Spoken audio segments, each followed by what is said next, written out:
Doctor P Sarin ആദ്യമായിട്ട് AKE സെൻറ്ററിലേക്ക് എത്തിച്ചേരുകയാണ്.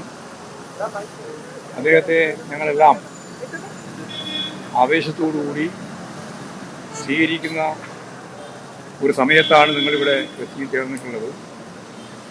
അപ്പോൾ ഭാവി രാഷ്ട്രീയ പ്രവർത്തനം സംബന്ധിച്ച് പാർട്ടിയും സരിനുമായിട്ട് ആലോചിച്ച് ആവശ്യമായ സംഘടനാ പ്രവർത്തനം ഉൾപ്പെടെയുള്ള കാര്യങ്ങൾ തീരുമാനിക്കും എന്നാണ് അത് സംബന്ധിച്ച് പറയാനുള്ളത്. ഞങ്ങൾക്ക് പാർട്ടിയുമായിട്ട് സഹകരിച്ച് പ്രവർത്തിക്കുക എന്നുള്ളതാണ് സ്വാഭാവികമായിട്ടും ആദ്യം സാധിക്കുക. പിന്നീടാണ് സംഘടനാപരമായിട്ടുള്ള പാർട്ടി മെമ്പർഷിപ്പിലേക്കും പാർട്ടി സംഘടനാ പ്രവർത്തനത്തിലേക്കൊക്കെ പൂർണ്ണമായിട്ട് വരാൻ സാധിക്കുക. മറ്റ് വർഗ വിഭജന പ്രസ്ഥാനങ്ങളും കാര്യങ്ങളും എന്തൊക്കെയാണെന്നുള്ളത് സരിനുമായിട്ട് ചർച്ച ചെയ്ത് ആവശ്യമായ തീരുമാനം. പാർട്ടി സ്വാതന്ത്ര്യം പാർട്ടിയായി, അതായത് പാർട്ടിയായിട്ട് സഹകരിച്ച് പ്രവർത്തിക്കാൻ തീരുമാനിച്ചിരിക്കുന്നു. അത് ആദ്യം മുതലേ തീരുമാനിച്ചതാണ്. ഇപ്പോഴും ആ തീരുമാനത്തിൽ തന്നെയാണ് വരുന്നത്. ഇനിയിപ്പോൾ അത് ഏകപക്ഷീയമായിട്ടല്ല, ഞങ്ങൾ കൂട്ടായി ചർച്ച ചെയ്ത് ആവശ്യമായ നിലപാട് സ്വീകരിക്കും. ശരി.